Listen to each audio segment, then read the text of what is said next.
Playoffs? You want to talk about playoffs? We'll see.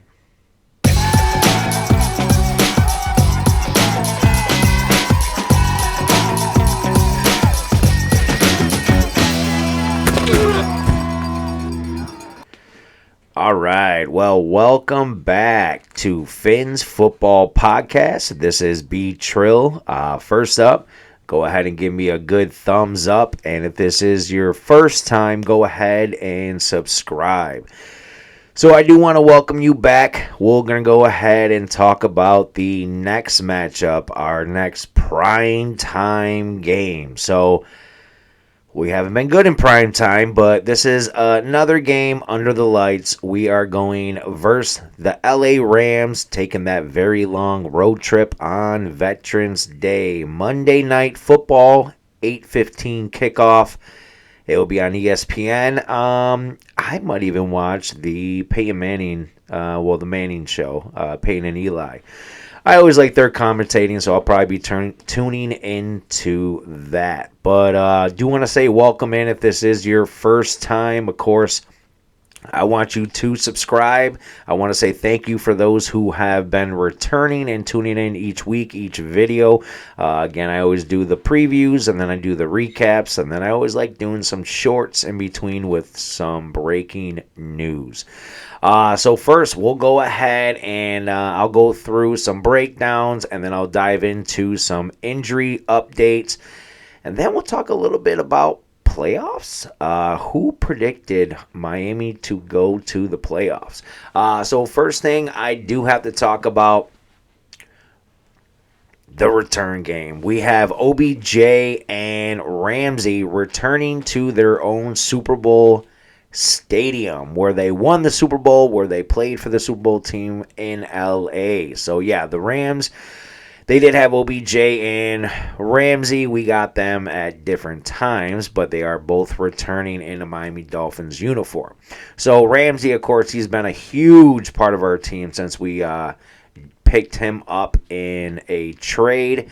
A hell of a trade, a steal of a trade. But OBJ, he got his first real action last week. He's been suiting up, but kind of has been a ghost on the field. So we'll see what both of them can do. Maybe we'll get an OBJ touchdown, maybe a pick six from Ramsey.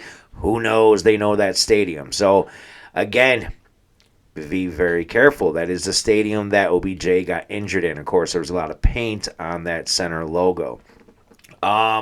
We have two very different teams going into a matchup. We have the Miami Dolphins, who are on a 3-game losing streak, going against the LA Rams that are on a 3-game winning streak. So the Rams, they're going to be tough. They are going 2 games back-to-back with no sacks. So we'll see what we can do. We have to lock down Kyren Williams. He is their running back. He is a dual threat. He catches the ball out of the backfield. Speaking of dual threat, we have to go against Cooper Kupp and Puka. Hopefully Puka gets ejected like last game when he played last week. But Cooper Kupp, he is dangerous. And, of course, they got Robinson in the slot, their third wide receiver. So, Rams, they do have some offensive weapons. We do have to be very careful. Hey, they got Hunter Long. Let's see what he can do. With that, their defense is also pretty tough. They've been holding 3 games in a row with their teams being held under 21 points. With that, Miami has going, 3 games? Back-to-back games with at least 27 points scored. So that's good. Our offense is back, but our defense hasn't been playing good. Our defense has let up 28 points in back-to-back games, at least 28 points. So, of course, to the Bills and to the Cardinals. So, both very tough losses where our offense was clicking because Tua is back. He was looking great, completing passes as he should, moving the ball. And if you haven't seen my recap of the Bills' last game, Tua was phenomenal. He only had 3 incompletions.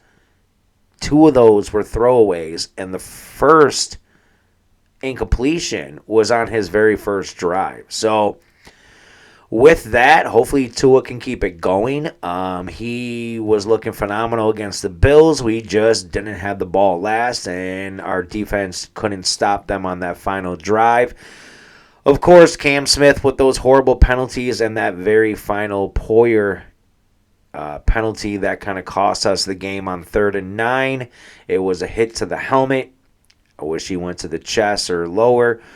But that cost us the game, put him in field goal range. Well, not really field goal range. 61-yarder, I wouldn't say would be range, but it was enough for Tyler Bass to hit it at the end of time with 5 seconds left in the game. So we've had very tough losses. Hopefully we can get a win, but of course we're making that long road trip. We're going from Miami to LA. So it is tough on their bodies with everything. This will be a Monday night game, so hopefully the jet lag and everything won't hurt too much. But we're not good under lights. We're not good under prime time. We see what happened against the Bills. We see what happened against the Titans. We've seen what happened in prior games under the lights. Miami just isn't good in prime time. I don't know what it is. Hopefully we can turn it around against the Rams. Rams, I think we've won like 5 in a row against the Rams. I don't know. I missed that stat, but I know we are overall 12-2 in history against the LA Rams. So I got to see one of those games when when the Rams first moved back to LA a couple years ago. I went to the Coliseum where the Dolphins won their Super Bowl back in '72 and went undefeated. But I did see them play against the Rams. I saw them come back and win in the rain with a Devontae Parker touchdown. But enough of the past. Let's look into the future. Of course, this game, the spread is tight. Right now, the Rams are giving up one just because they are home, so it is home field. But I don't know. We got to see what's going on with matchups, what's going on with injuries. So I don't see any key injuries with the Rams, but as far as Miami, we'll have to go over that. With this, we have 14 players on the injury report. So again, remember, 22 starters. We have 14 players on the injury report. So not all starters, but those who did not practice on Friday, which, again, today's Friday when I'm shooting this, so you should be getting it later tonight. So with that, Austin Jackson, he did not practice. So that is one of our big starters that did not practice today. He's actually not looking good to play. So with that, probably going to look at Kendall Lamb to start the game. So Kendall Lamb will probably be at right tackle. Although Patrick Paul, he did have some reps at right tackle recently, but not on Thursday's practice. So we'll see. Probably Kendall Lamb is going to get the start, but it'll be nice if Patrick Paul could start. So we'll see if the rookie pushes Kendall Lamb, but as of right now, it looks like Lamb is going to start instead of Austin Jackson. Scary injury we have right now is Tyreek Hill is dealing with a wrist injury, but good news is we don't think it is serious. He did not get interviewed after practice, but it happened during practice on Thursday was when he got that wrist. He practiced on Thursday, so it showed up today on the injury report. So we'll see what happened with that wrist. Hopefully it's just a tweak and he'll be ready to go. Also that did not practice is wide receiver D. Eskridge. Of course, he is helping us out with the kickoff returns. It was for personal reasons, so there was no identifying body part that was hurt. It was just personal reasons. Hopefully everything is good with him and his family. Limited in practice. These are the other 11. So we had Armstead, Holland, and Cam Smith all limited in practice today with the knee injury. Cam Smith did injure it in Friday's practice, but it looks like he should be good to go. As far as Holland, he had that hand and knee injury that he's been dealing with, so hopefully he should be back on Monday, I'm hoping. As of right now, he is a game time decision. He did say he is TBD. Armstead, he's always hurt. He's always dealing with something right now. It is the knee. Hopefully he is good to go on Monday. We have Storm Duck. He has a ankle injury. He was limited. Julian Hill. He has that shoulder injury that he did not play last week that he suffered in the game before against the Cardinals. So hopefully he'll be back. Elk Ingold, he's dealing with a calf, but we already know he's a monster. He'll be back out there. Robert Jones dealing with the knee injury. He has been our starting left guard recently. Agba, he's been playing through that bicep, so he was limited as well. Kader Kohu. So he is looking to come back. He was at practice. Again, it was limited, but he is looking to play on Monday. So he's been dealing with that neck injury. That neck injury came against the Cardinals, I believe, or actually it might have been before that. But he has been out. We have been missing him in the slot boundary. He's been our third cornerback. So him and Cam Smith are kind of going to be battling it out for playing time. Also returning for the first time, making his debut. We might even see him on the field. So we got Patrick McMorris, who I believe was our 5th, 6th, 7th, well, one of our late round draft picks. He is a safety. We're hearing big things. We're hearing he might be a steal of the draft. We're hearing him and Holland might be the future for our safeties, that after, Poyer's up there, so we just kind of maybe have a 1-year rental on him, especially with him not playing too good. But with that, we might have our safety tandem of the future. So be a lookout to see Patrick McMorris, our rookie, making his debut, to see what he does. Also coming back, Zach Sealer. So Zach Sealer, we've been missing him as the core in the middle of that defensive line. So he has made a promise to his wife for the rest of his career.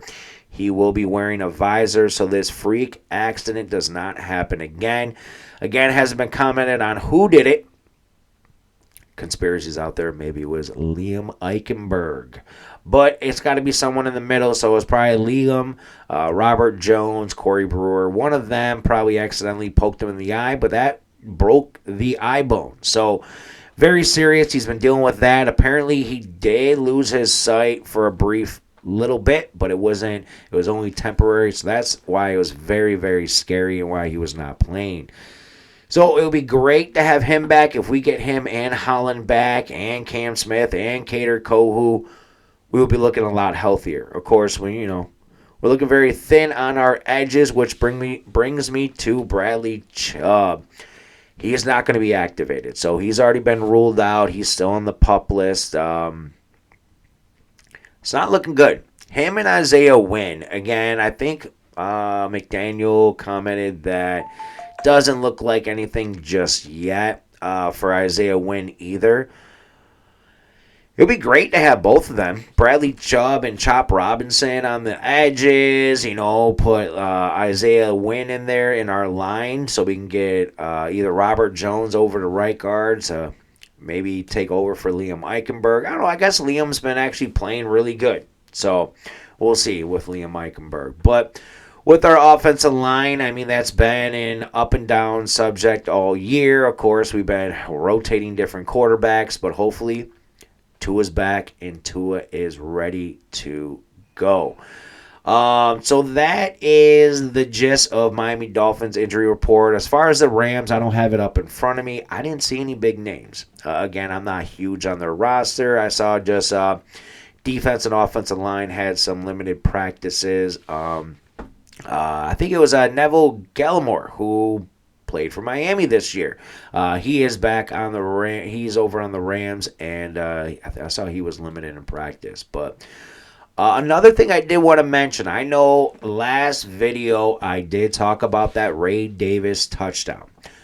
Jordan Brooks came out and took full credit for that. So I'm not sure if anybody saw that report, but Jordan Brooks said he wants to take full blame for that touchdown. He said it was supposed to be man coverage, and it was miscommunication for the inside linebackers, whether he had the tight end or the running back. So he started off with the tight end, then realized he was supposed to be covering the running back. I still want to put all the blame on Marcus May. He had an open field tackle and just whiffed. Of course, he thought maybe Jordan Brooks was catching up.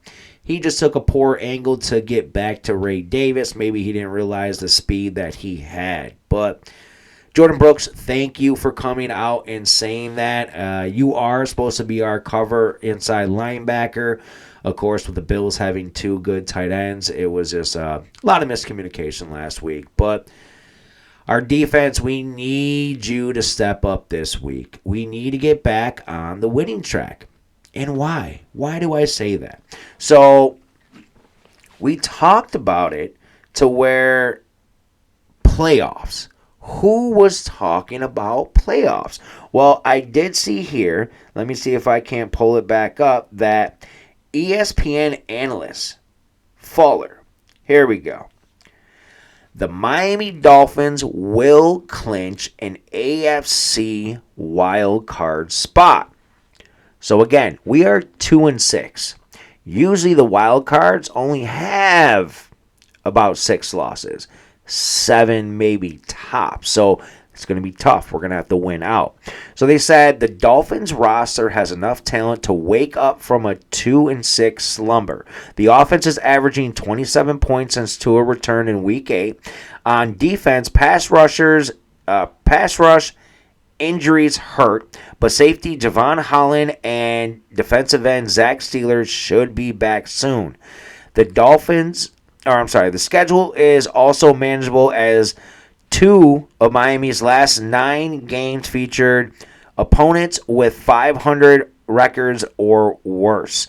The Dolphins' probability won't catch the Bills in the AFC East, but the 7th seed is gettable. So that is from Jeremy Fowler, who is the NFL reporter. I'm all in. So, again, we talked about it last week with the remaining schedule.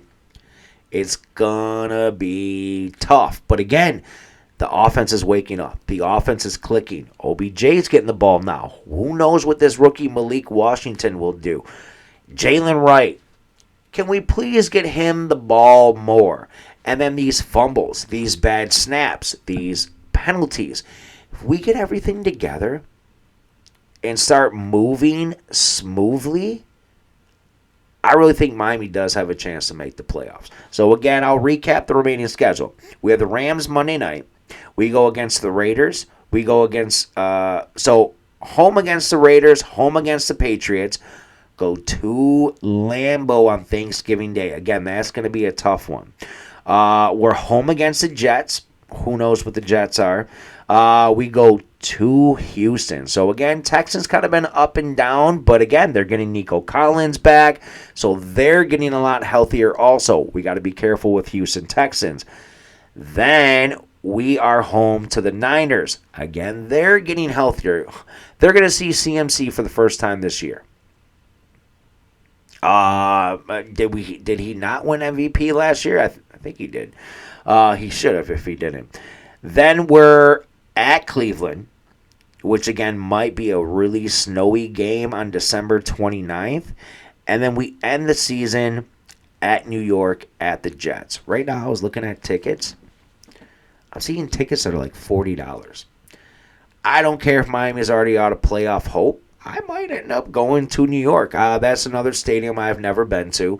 I have been to the Houston Texans Stadium. I was staying out there for a little bit. But I like traveling to all different stadiums. Of course, Miami being my favorite. Buffalo being the worst, but I do go there every year. Didn't go last week, which I'm glad.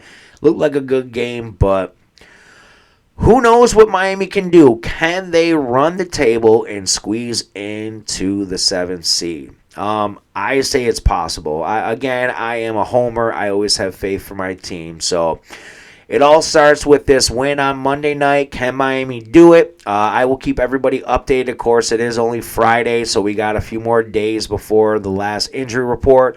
Hopefully, Javon Holland is back. Looks like Sealer's going to be back. Looks like Cam Smith's going to be back. Looks like Cater Kohu's going to be back. We're getting healthy. I like it. So, Miami, let's go on a run. Let's start this off. Thank you, everybody, for watching. Keep liking. Keep subscribing. Please get that thumbs up. And again, as always, fins up, family, and let's go Miami.